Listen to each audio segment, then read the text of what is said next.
Lots of things to discuss, so let's get Terry Nashif, former BYU player, assistant coach on the Deseret First Credit Union hotline. Terry, thanks for joining us here on a Thursday. Hey, guys. No problem. Lots to discuss, right? Elijah Bryant is going to forego his senior season, declare for the NBA draft, hire an agent. What's your reaction to this decision? I'm happy for Elijah. I think that the same decision process that brought him to BYU is the same process that is taking him to the professional ranks, and I'm excited about that. I'm glad that he came to BYU. I feel like he did so much for the university, for himself, changed his life, and I'm really, really happy for Elijah. Obviously, as a fan, you want to see as many great players as you can on the court, but realistically, I'm happy for him. I can't make his decision for him, and I'm happy with the decision he's come to, and he's going to be a great pro. I believe in that kid, and always have. Coach, I can call you coach, right? It's not weird. You can call me whatever. Once a coach, always coach like a bishop. I was like, it's like I got to, and it doesn't matter what sport either. It's like, coach, it's just out of respect thing. Anyway, okay, coach, as a former player and a coach at BYU, how do you balance wanting the team to succeed and then, the desires of the individual as well? I think the best coaches put the individuals first, and, that's what gets kids to come to your program because they know that you care about the kids, and that's what gets kids to succeed in the program because you know you care about them. And I'm assuming when Elijah went in and talked to Coach Rose, it was a great meeting, and Coach was really happy for him. And that's the part of coaching that you want. You want that relationship with these kids, and you want what's best for them.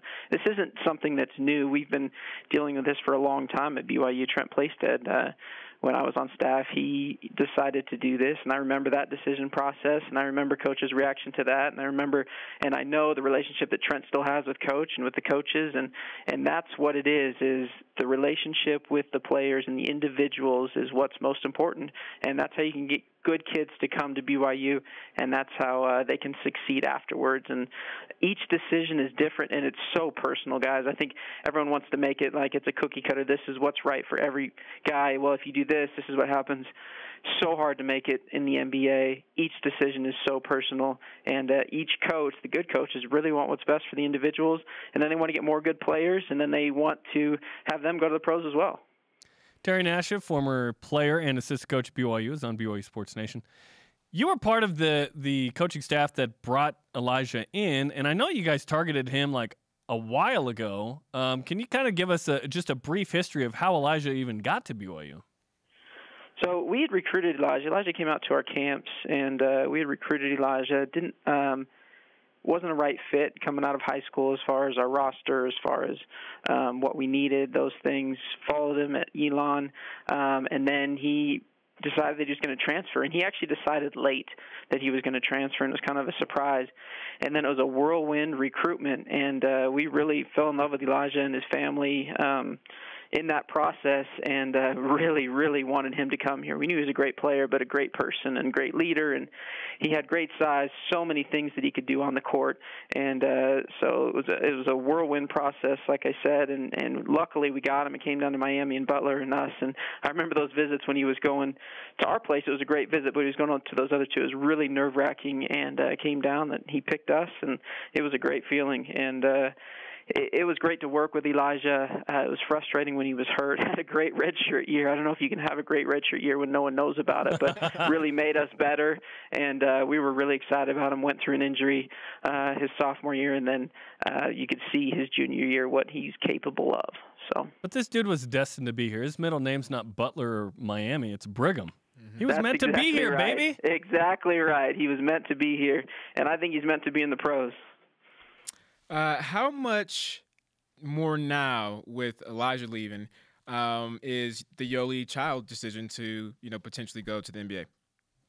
I think it's probably the same as it was before Elijah went, because it's Yoeli's decision, right? And when you get out there and you start thinking and you start wondering, and each individual decision is personal and it's different. And one thing that's really important to note is that Elijah's graduating, and that's a big deal here.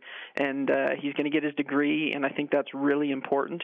And so I think that plays into decisions as well as they go. And Yoeli is a great player. He's a tremendous athlete, has tremendous potential. And I'm interested to see what he decides. Obviously, you're rooting for what's best for him, and we'll know what's best for him in a little while. And I do know that him going through this process is really good for him, to be able to get out, to travel around, to see what it's like in these workouts, to see what it's like just focusing on working out and getting your mind in that mode, and then he's going to be a better player next year, wherever he is, hopefully at BYU or in the NBA, whatever he decides. Terry Nashif is on BYU Sports Nation. Terry, it's a question you had to answer for many, many years. So what's the simplest way to replace the production of a guy like Elijah Bryant? I think there's two ways. One is you bring in a transfer, you bring in help. You get a junior college transfer coming in, a fifth year. That's kind of more popular these days. But what we've done at BYU a lot is replace it from within, and Coach is unbelievable at that. There's a lot of shots that Elijah shot that someone else is going to get, and they need to go in. And so who's going to shoot them? Where are they coming from? And Coach has been really good at replacing guys for a lot of years. There's been a lot of questions of how can you replace a Jimmer Fredette, a Lee Camard, a Kyle Consworth, a Chase Fisher, Brandon Davey. You can just go down the list of all these players, a Jackson Emery, and how are you going to replace these guys, a Tyler Haws? And Coach does that. So within, and there's time for transfers and some recruiting as well. It's not a done deal that Nick Emery's coming back to BYU, apparently, but I really hope he comes back. Is he a potential guy that could replace a lot of those numbers? Absolutely. Nick's a tremendous talent, and he can really fill it up. And so, yeah, he's a guy that you can say is a replacement within as well. He's part of the program, and so he's definitely a piece that could replace some of that. Okay, well, who knew in late April we'd have a bunch of BYU Hoops chat and get you on the phone, but I'm glad we did. Terry, we appreciate the insight. Well, thanks, guys. I think one thing, too, one of my favorite Elijah moments, I went to the BYU-Utah game this year, and he dropped 29, went 5 for 7 for 3, and it was a time when we needed to beat Utah. And it was an unbelievable game. I was in there. It was electric, and that will be one of my favorite moments of Elijah Bryant's career, was taking the Cougars on his back and beating the Utes.